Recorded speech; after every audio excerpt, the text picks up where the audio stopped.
دعوے دار کھڑا کر دیا جس کو مرزا قادیانی کہا جاتا ہے. دائیں بائیں گرد و نواح ہر شہر محلے کے اندر یہ بدبخت موجود ہیں. اور میں پاکستان انٹرنیشنل کی بات نہیں کرتا، میرے اس علاقے کی بات کر رہا ہوں.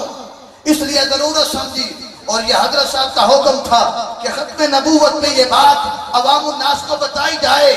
یہاں پر ایک انجیکشن کے لیے مرزائی ڈاکٹر سے مسجد کا امام بھی جرانہ لگا کے بیٹھا ہوا ہے. جب صورتحال یہ ہو، یورپ میں رہنے والے لوگ وہاں ان کے ساتھ تعلق بنا کے بیٹھے ہیں. میری ملت کا اہم کام کرنے والا نوجوان مجھ سے سوال کر رہا ہے، اس کا حال یہ ہے، کہتے ہیں حضرت آپ مرزائیوں کے خلاف اتنی بات کیوں کرتے ہیں؟ ان بیچاروں نے کیا کیا ہے؟ اس کا جملہ سنا آپ نے؟ کہتا ہے ان بیچاروں نے کیا کیا ہے اسے خبر نہیں. وہ قادیان کا چمگادڑ مرزا قادیانی قذاب کون ہے جس نے کتنے لوگوں کے دلوں سے ایمان کو نکالا ہے.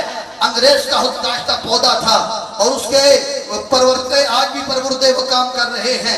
کہیں دولت دے کر ایمان خریدتے ہیں، کہیں سلائی مشینیں دے کر ایمان خریدتے ہیں. میں آپ کو ایک اور بات بتانے لگا ہوں، یہ چند دن پہلے مجھے دوست نے بتائی، ربوہ کے اندر دلوں کا بائی پاس کرنے کے لیے انہوں نے ہاسپٹل بنایا ہے اور مفت علاج بھی کرتے ہیں.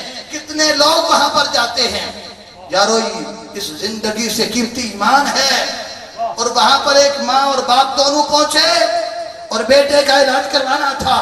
مرزائی نے فارم سامنے رکھا، اس نے کہا لکھ دو کہ میں مرزائی ہوں، ہم آپ کے بیٹے کا علاج مفت کر دیں گے. صاحب حیثیت افراد کے آگے ہاتھ جوڑ کے عرض کر رہا ہوں، قیامت کے دن آپ سے پوچھ نہ لیا جائے کہ آپ کی دولت نے غریبوں کے ساتھ کیوں ہمدردی نہیں کی تھی. اس ماں اور باپ نے کیا لفظ بولے، آخری فرق تک بندہ ذرا دھیان سے سنے. انہوں نے تھوڑی دیر غور کیا، پاس بیٹھنے والا بندہ بات بتا رہا ہے، کہتا چند لمحے انہوں نے غور کیا.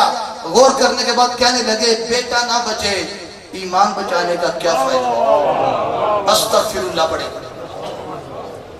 ایمان سے قیمتی بیٹے کو جانا تھا.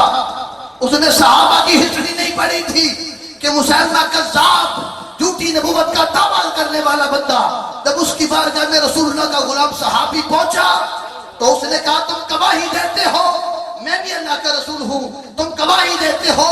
تو اس صحابی نے کہا میں سن نہیں رہا تو کیا رہا ہے. یہ بات سننا بھی گوارا نہیں کی. اس نے کہا گواہی دیتے ہو کہ حضور اللہ کے رسول ہے؟ تو فوراً بولے نعم میں گواہی دیتا ہوں حضور اللہ کے رسول ہے. اس نے کہا اس کا مطلب ہے یہ بندہ ڈورا نہیں، جان بوجھ کے کر رہا ہے.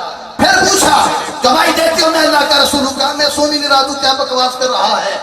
اور پھر کہا تم گواہی دیتے ہو. جب 3 بار یہ سوال ہوا، میری ملت کے جوانوں ذرا بزرگوں غور سے سننا. اس نے کہا سمجھ گیا کہ تم ان کو نبی مانتے ہو، مجھے نہیں مانتے. اس صحابی رسول حضور کے غلام کی کیفیت کیا تھی؟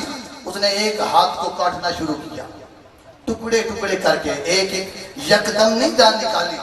ہر بار وہ کہتے ہیں میں حضور کو اللہ کا رسول مانتا ہوں. پھر دوسرا بازو، پھر پاؤں اور ٹانگوں سے ذرا تصور کر کے لائیں ختم نبوت پہ غلاموں نے قربانیاں کیسے دی ہیں. اور اس نے آخری تب تک کہا میں حضور کو ہی اللہ کا آخری رسول مانتا ہوں.